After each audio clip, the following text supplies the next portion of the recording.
À 2 heures du matin, le Pacifique devient soudainement silencieux. Puis les écrans américains commencent à s'éteindre. Des réseaux électriques vacillent. Des communications militaires disparaissent. Quelques minutes plus tard, des missiles chinois s'élèvent vers Taïwan, le Japon, Guam et Hawaï. Washington doit décider en quelques secondes. Est-ce une attaque limitée ou le début d'une guerre mondiale? Xi Jinping prépare ce moment depuis des années.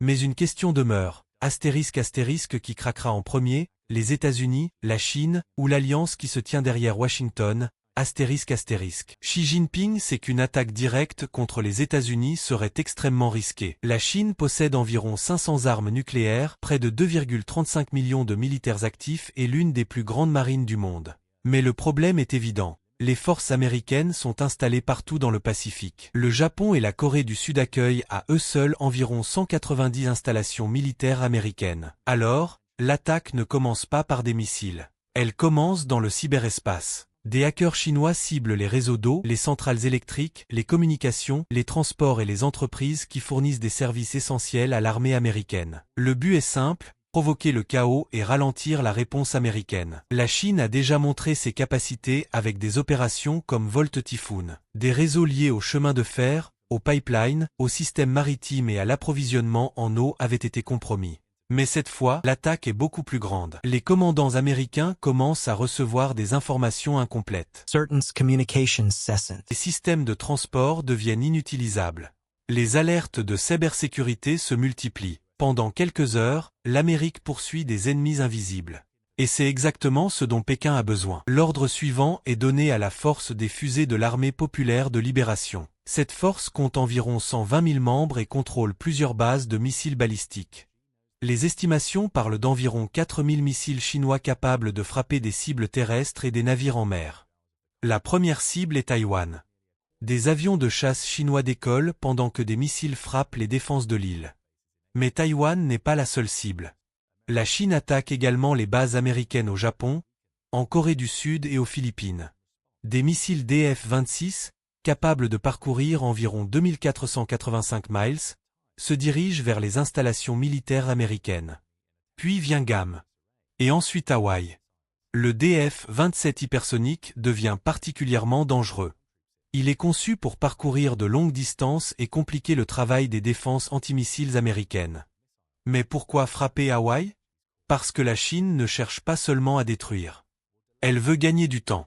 Si la flotte américaine du Pacifique est suffisamment affaiblie avant d'arriver à Taïwan, l'invasion chinoise pourrait avoir une chance de réussir. Mais les États-Unis détectent les lancements grâce à leurs satellites et systèmes de surveillance. Le président Joe Biden reçoit l'alerte et les défenses commencent à se mettre en place. Une question domine alors la salle de commandement. Astérisque, les missiles sont-ils nucléaires? Astérisque. Les trajectoires indiquent principalement des bases militaires et des installations du Pacifique. Elles ne semblent pas viser Washington ou les grandes villes américaines. Les commandants concluent donc qu'il s'agit probablement d'une attaque conventionnelle. Pour l'instant, le nucléaire reste hors de la bataille. Au Japon et en Corée du Sud, les défenses antimissiles entrent en action. Certains missiles chinois sont détruits. Mais il y en a trop. Okinawa est durement touchée. La base de Kadena est frappée. Des F-15, des avions de surveillance et des ravitailleurs cassés 135 sont détruits ou endommagés. Des milliers de militaires américains sont tués. Pourtant, les bases ne sont pas complètement détruites. Et c'est crucial. Les équipes américaines survivantes peuvent réparer les pistes et remettre certains avions en service. En mer, les navires américains reçoivent l'ordre de changer constamment de trajectoire pour compliquer les attaques chinoises. Certains missiles manquent leur cible. D'autres frappent. Plusieurs destroyers sont détruits ou endommagés. Une partie importante des croiseurs américains est également perdue. Puis les missiles atteignent Hawaï. Les défenses américaines en interceptent plusieurs. Mais certains passent. Des navires sont touchés. Les sous-marins américains, eux, ont plongé avant l'impact et échappent à la première vague. La Chine vient de dépenser une énorme quantité de missiles. Mais l'Amérique est toujours capable de combattre. Après cette première phase, Pékin concentre ses forces sur Taïwan. Pendant près de 24 heures, des missiles frappent les positions militaires et plusieurs îles autour de Taïwan. Mais les défenseurs sont prêts. Les systèmes patriotes interceptent certaines attaques, tandis que les systèmes taïwanais ajoutent une nouvelle couche de protection. Puis vient le véritable cauchemar, le débarquement. La côte ouest de Taïwan est la route la plus logique pour une invasion chinoise. Mais elle est lourdement fortifiée. Les ports sont surveillés. Les routes peuvent être détruites. Les eaux peu profondes sont minées. Des obstacles empêchent les véhicules blindés d'avancer. À l'est, les falaises rendent une invasion massive encore plus difficile.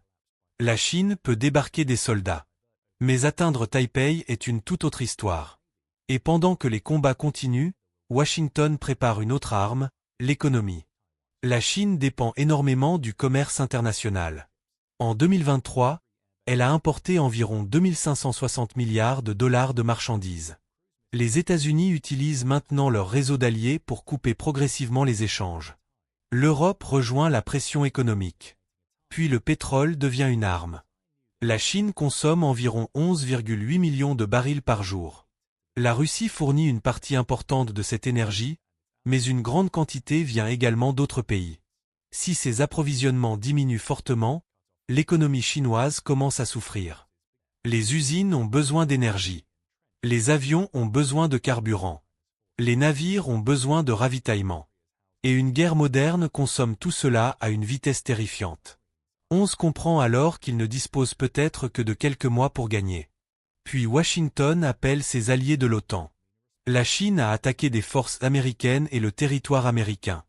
L'article 5 de l'OTAN devient donc un élément central de la réponse. La coalition commence à se former.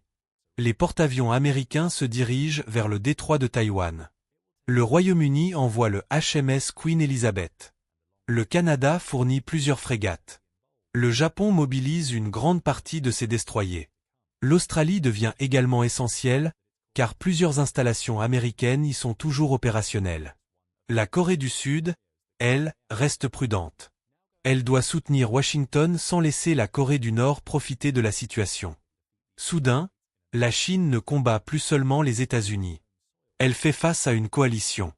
2 semaines passent. La Chine continue d'essayer de prendre Taïwan, mais chaque avancée coûte énormément.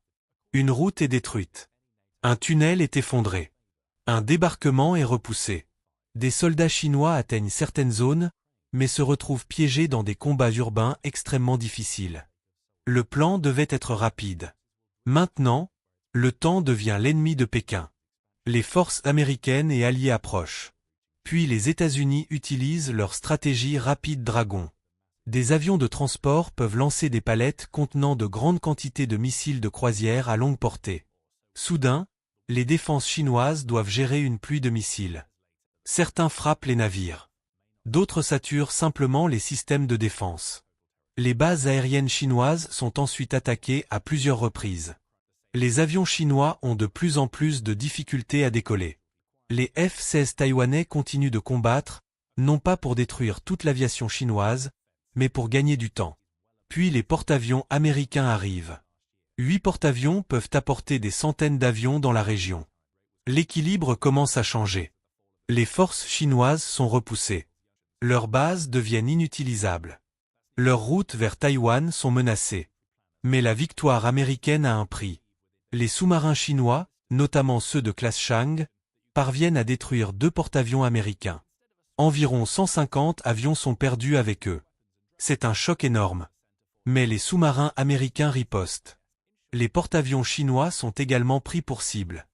La bataille devient un échange brutal entre 2 puissances capables de détruire des centaines de milliards de dollars d'équipements en quelques semaines. Au 3e mois, la situation chinoise devient critique. Taïwan n'est toujours pas conquise. La marine chinoise a subi de lourdes pertes. Les forces américaines et alliées contrôlent progressivement le détroit de Taïwan. Et 11 doit maintenant prendre la décision la plus dangereuse de toute la guerre. Doit-il utiliser les armes nucléaires? La Chine possède environ 500 ogives et des missiles capables d'atteindre le territoire américain. Mais Washington possède également des missiles nucléaires, des sous-marins nucléaires et des bombardiers stratégiques. Une frappe nucléaire chinoise pourrait déclencher une riposte catastrophique. 11 renonce donc à cette option. La Chine doit finalement accepter la réalité. L'invasion de Taïwan a échoué. La route vers l'Amérique n'a jamais été ouverte. Son économie souffre. Ses routes commerciales sont perturbées. Sa marine est gravement affaiblie. Et sa population commence à ressentir le poids de la guerre. Les États-Unis ont eux aussi payé un prix terrible. Des bases ont été détruites. Des navires ont sombré. Des avions ont été perdus. Des milliers de militaires sont morts. Ce n'est donc pas une victoire facile. Mais l'alliance américaine change complètement le rapport de force. Le Japon, l'Australie, la Corée du Sud, l'OTAN et d'autres partenaires transforment une guerre entre deux puissances en un conflit contre une coalition immense. La Chine possède une force militaire impressionnante. Mais face à un front uni, elle ne peut pas maintenir cette guerre indéfiniment. Alors, qui perd? Dans ce scénario, la Chine finit par capituler. Mais le véritable perdant pourrait être beaucoup plus grand que les deux pays. Taïwan serait dévasté. Le Pacifique serait ravagé. L'économie mondiale subirait un choc majeur. Et même une victoire américaine coûterait des années de reconstruction. Ce scénario n'est qu'une possibilité, pas une prédiction. Alors dites-moi, astérisque la Chine pourrait-elle gagner avant l'arrivée des alliés américains? Les pays européens appliqueraient-ils réellement l'article 5? Et surtout, jusqu'où cette guerre pourrait-elle aller avant de devenir incontrôlable? Astérisque. Écrivez votre opinion dans les commentaires. Astérisque, partagez cette vidéo avec vos amis, abonnez-vous à la chaîne et appuyez sur la cloche astérisque pour ne manquer aucune prochaine analyse sur les guerres, les armes et les grandes puissances militaires.